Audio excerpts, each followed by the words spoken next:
ಶಾಸಕರ ಮನೆಯಲ್ಲೇ ಹೀಗಾಗಿದ್ರೆ ಆಗ ಜನಕ್ಕೆ ಅರಿವಾಗಬಹುದೇ? ಈ ಪರಿಸ್ಥಿತಿ ನಮ್ಮ ಶತ್ರುಗಳಿಗೂ ಬರಬಾರದು. ಅದು ಶಾಸಕರ ಮನೆಯಲ್ಲಿ ಆದರೂ ಜರುಗಬಾರದು. ಯಾಕೆಂದರೆ ಮಕ್ಕಳು ಯಾರಿಗಾದರೂ ಮಕ್ಕಳೇ. ಆದರೆ ಪರಿಸ್ಥಿತಿ ನೋಡಿ, ಇಲ್ಲಿ ರಾಜಕೀಯ ಬೇಡ. ತಾಲೂಕಿನಲ್ಲಿ ಸಮಯಕ್ಕೆ ಸರಿಯಾಗಿ ಆಂಬ್ಯುಲೆನ್ಸ್ ಬರುವುದಿಲ್ಲ. ಸರ್ಕಾರಿ ಆಸ್ಪತ್ರೆಗಳಲ್ಲಿ ಸರಿಯಾದ ಚಿಕಿತ್ಸೆ ಹಾಗೂ ಔಷಧಿ ಸಿಗುವುದಿಲ್ಲ ಎಂಬ ದೂರುಗಳು. ವಿದ್ಯುತ್ ಸರಿಯಾಗಿಲ್ಲ. ಧರೆಗುರುಳಿದ ವಿದ್ಯುತ್ ಕಂಬಗಳು ಮರು ನಿರ್ಮಾಣಕ್ಕೆ 15 ದಿನಗಳಾದರೂ ಸಾಧ್ಯವಾಗಿಲ್ಲ. ಹೀಗೆ ಅನೇಕ ತೊಂದರೆಗಳಿವೆ. ಇಂತಹದನ್ನು ನಾವು ಬಿಹಾರ, ಉತ್ತರ ಪ್ರದೇಶಗಳಲ್ಲಿ ನೋಡುತ್ತಿದ್ವು. ಈಗ ಮಾಲೂರು ನಮ್ಮೂರಲ್ಲೇ ಇದಾಗಿದೆ. ಆದರೆ ತಮ್ಮ ಸ್ವಾರ್ಥಕ್ಕೆ ಶಾಸಕರಿಗೆ ಎಲ್ಲದಕ್ಕೂ ಜೈಕಾರ ಹಾಕುವವರ ಮನೆಯಲ್ಲಿ ಹೀಗಾದರೆ ಹೆತ್ತವರ ನೋವು ಅರ್ಥವಾಗಬಹುದೇ? ಮಾಸ್ತಿ ಹೋಬಳಿ ಅಂದ್ರೆ ಕೋಲಾರ ಜಿಲ್ಲೆ ಮಾಲೂರು ತಾಲೂಕು ಮಾಸ್ತಿ ಹೋಬಳಿ ಇದು. ದಿನ್ನಳ್ಳಿ ಪಂಚಾಯತಿ ಕೊತ್ತೂರು ಗ್ರಾಮ ಅಂತ ಚಿಕ್ಕ ಗ್ರಾಮ ನೋಡಿ. ಸ್ಕೂಲ್ ರಜಾಗ್ಲಂತ ಊರ್ ಕಡೆ ಅಜ್ಜಿ ತಾತ ಮನೆ ಅಂತ ಬೆಂಗಳೂರಿಂದ ಕರ್ಕೊಂಡು ಬಿಟ್ಟಿದ್ದಾರೆ.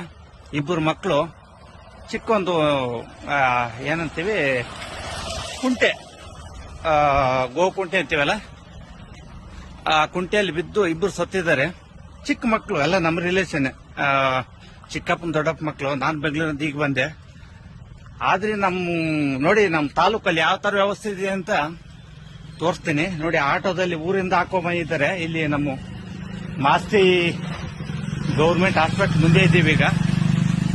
ತೋರಿಸ್ತೀನಿ ಬನ್ನಿ ನೋಡಿ. ಆಟೋದಲ್ಲಿ ಹಾಕಿ ಬಂದಿದ್ದಾರೆ. ನಾನು ಈಗ ಬಂದೆ ಬೆಂಗಳೂರಿಂದ ನೋಡಿ. ಇದೇ ಆಟೋದಲ್ಲಿ ನೋಡಿ, ನೋಡ್ತಾ ಇರ್ಬೋದು ವ್ಯವಸ್ಥೆ ಯಾವ ತರ ಇದೆ ಅಂತ. ನಮ್ಮ ಕಾಂಗ್ರೆಸ್ ಗೌರ್ಮೆಂಟ್, ನಮ್ಮ MLA MP ನೋಡಿ. ಇಬ್ಬರು ಮಕ್ಕಳು ಬರೀ 12 ವರ್ಷ, 10 ವರ್ಷ, 11 ವರ್ಷ ಅಷ್ಟೇ. ನಮ್ಮ ಮಾವ ನೋಡು ಪಾಪ, ಒಂದು ಆಂಬುಲೆನ್ಸ್ ಆಗ್ಲಿ ಯಾವ ಇಲ್ಲ ಗುರು ನೋಡಿ. ನೋಡಿ ಆಟೋದಿಂದ ಈ ಕಡೆ ಕಾಲು ಕೈ ಇಟ್ಕೊಂಡು ನಮ್ಮ ಮಾವ ಹೊಡ್ಕೊಂಡು ಕುತ್ಕೊಂಡು ಪಾಪ ನೋಡು. ಸುಮ್ಮನೆ ಹಂಗ ಮಕ್ಕ ತೋರ್ಸ ಮಾಮ, ಮಕ್ಕ ತೋರ್ಸಂಗ ಸುಮ್ಮನೆ ಕಾಣಿಸ್ತಾ ಇದೆ ಗುರು. ಕಣ್ಣಲ್ಲಿ ನೀರೆಲ್ಲ ರಕ್ತ ಬರುತ್ತೆ.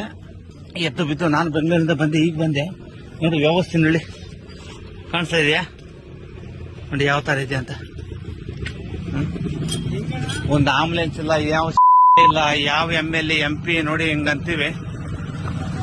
ಊರಿಂದ ಸುಮಾರು 10 ಕಿಲೋಮೀಟರ್ ಹಾಕೊಂಡ್ ಬಂದಿದ್ದಾರೆ. ಇದೇ ಗೌರ್ಮೆಂಟ್ ಹಾಸ್ಪಿಟಲ್ ಇದು ನೋಡಿ. ಇಲ್ಲಿ ಪೊಲೀಸು ಏನ್ ಕೆಲಸ ಮಾಡ್ತಾರೆ ಒಂದು ಗೊತ್ತಾಗ್ತಾ ಇಲ್ಲ, ಎಲ್ಲ ಮಾತಾಡ್ತಾ ಇದ್ದಾರೆ. ಇದೇ ಗೌರ್ಮೆಂಟ್ ಹಾಸ್ಪಿಟಲ್ ಇದು, ನೋಡ್ತಾ ಇರ್ಬೋದು ನೋಡಿ. ನಮ್ಮ ವ್ಯವಸ್ಥೆ ಈ ತರ ಇದೆ. ಎಲ್ಲಿಗೂ ಬಡವರಿಗೆ ಒಂದು ಅನುಕೂಲ, ಸೌಕರ್ಯ, ಅದು ಇದು ಸೌಲಭ್ಯ ಎಲ್ಲ ಮಾಡಿದೀವಿ. ಆ ಫ್ರೀ ಈ ಫ್ರೀ ಅಂತೆಲ್ಲ ಹೇಳ್ತಾರೆ ನೋಡಿ. ಫ್ರೀ ಈ ತರ ಇದೆ.